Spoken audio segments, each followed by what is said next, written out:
ఆంధ్రప్రదేశ్ రాజకీయాల్లో నందమూరి తారక రామారావు రంగప్రవేశం పెను ప్రకంపనలు పుట్టించింది. మొత్తం ఆంధ్రప్రదేశ్ రాజకీయ చరిత్రనే మార్చేసింది. ఇప్పుడు అలాంటి తాత వారసత్వంతో మనవడు తెర మీదకొస్తున్నారు అనే కథనాలు వినిపిస్తున్నాయి. ముఖ్యంగా తమిళనాట విజయం తర్వాత టాలీవుడ్లో అనేక మంది హీరోల మీద తీవ్ర ప్రభావాన్ని చూపుతోంది. పవన్ కళ్యాణ్ లాంటి వాళ్ళ మీద వస్తున్న ఒత్తిడి గురించి ఆయనే బాహాటంగా వాపోయారు. అదే సమయంలో అల్లు అర్జున్తో కూడా ఒక సెక్షన్ నేతలు చర్చలు జరుపుతున్నారు అనే ప్రచారం ఉంది. మరొక వైపు జూనియర్ ఎన్టీఆర్ సేమ్ విజయ్ మోడల్ని ఆంధ్రప్రదేశ్లో అమలు చేయ పూనుకోబోతున్నారు అంటూ జమీన్ రైతు అనే పత్రికలో తాజా కథనం. అందులో భాగంగా తొలుత ఈ నెల 18వ తారీఖున కార్యకర్తలతో సమావేశమయ్యి సేవా కార్యక్రమాలకి శ్రీకారం చుట్టబోతున్నారు అన్నట్టుగా జమీన్ రైతు చెప్తున్నటువంటి వార్త సారాంశం. ఆ శుభముహూర్తం జూలై 18వ తేదీ అని సమాచారం. నందమూరి అందగాడు జనం కోసం వస్తున్నాడు.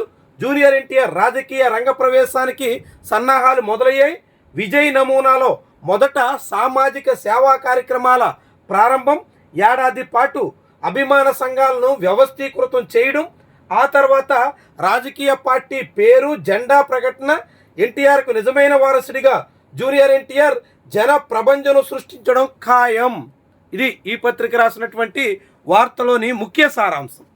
ఆంధ్రప్రదేశ్లో ఇప్పటికే తెలుగుదేశం పార్టీ చంద్రబాబు నాయుడు వయోభారం, నారా లోకేష్ ఆశించినంత ప్రభావం చూపగలరా లేదా అనేటువంటి ప్రశ్న ఇవన్నీ ఉన్నటువంటి తరుణంలో జూనియర్ ఎన్టీఆర్ సొంతంగా ఒక పార్టీ పెట్టి తన పార్టీ ద్వారా రాష్ట్ర రాజకీయాల్లో ప్రకంపనలు పుట్టించాలి అనే ఆలోచనకు వచ్చినట్టుగా ఈ వార్త మనకి చెప్తోంది. ఇది కూడా విజయ్ మోడల్లో తొలుత తన అభిమానుల్ని రంగంలోకి దింపి సేవా కార్యక్రమాలకు పూనుకుని తద్వారా క్షేత్రస్థాయిలో బలోపేతం అయ్యి అప్పుడు పార్టీ ఏర్పాటు ద్వారా ఎన్నికల నాటికి పూర్తి స్థాయి పొలిటీషియన్గా మారే దిశలో పావులు కదుపుతున్నారు.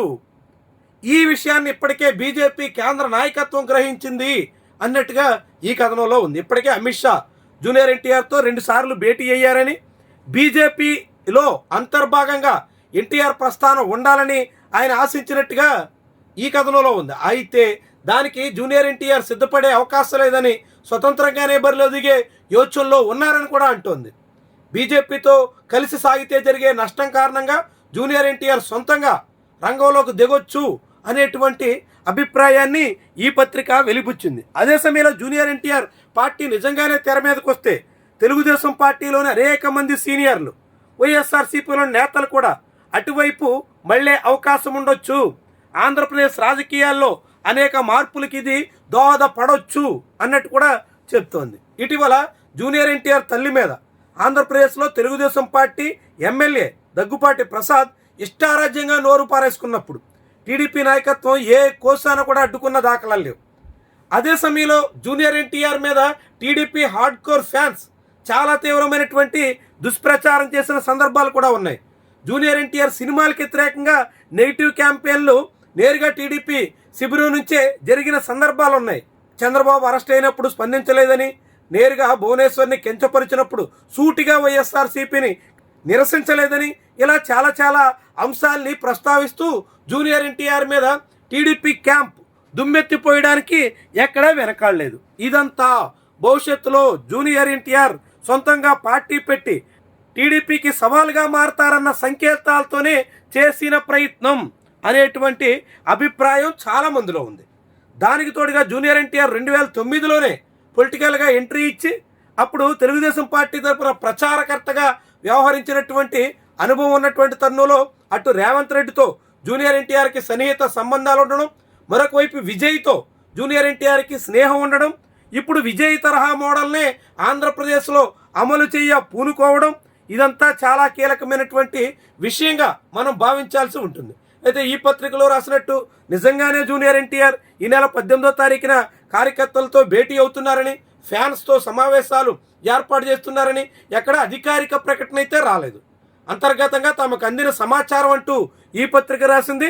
నిజంగానే ఇదే సమాచారం ప్రకారంగా జూనియర్ ఎన్టీఆర్ తొలుత ఫ్యాన్స్తో సమావేశాలు నిర్వహిస్తే మాత్రం అది తొలి అడుగుగానే మనం భావించాల్సి ఉంటుంది. ఎందుకంటే చాలా కాలంగా ఎన్టీఆర్ ఫ్యాన్స్తో సమావేశాలుంటాయి అని చెబుతూ వస్తున్నారు.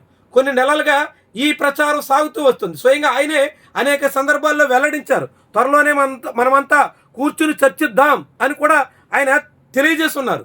ఇలాంటి తరుణంలో ఇప్పుడు జూనియర్ ఎన్టీఆర్ తన పార్టీ ఏర్పాటుకు తొలి దశలో భాగంగా ఫ్యాన్స్తో సమావేశాలు నిర్వహించడం, సేవా కార్యక్రమాలకి రంగంలోకి దిగడం, తద్వారా క్షేత్రస్థాయిలో నిర్మాణానికి పూనుకోవడం, దాన్ని ఉపయోగించుకుని రాజకీయంగా అడుగులు వేయడం అనే విజయ నమూనాను ఇప్పుడు ఏపీలో అనుసరించే పద్ధతికి వస్తే మాత్రం ఆంధ్రప్రదేశ్ రాజకీయాల్లో పెను మార్పులు తప్పవని మాత్రం మనం చెప్పొచ్చు.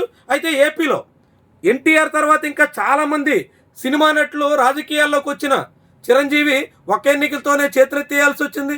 పవన్ కళ్యాణ్ ఇప్పటికీ ఉప ప్రాంతీయ పార్టీగా మిగిలిపోవాల్సి వచ్చింది.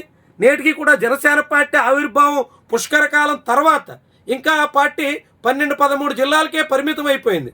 మెజార్టీ జిల్లాల్లో ఆ పార్టీ ఉనికి కూడా లేదు.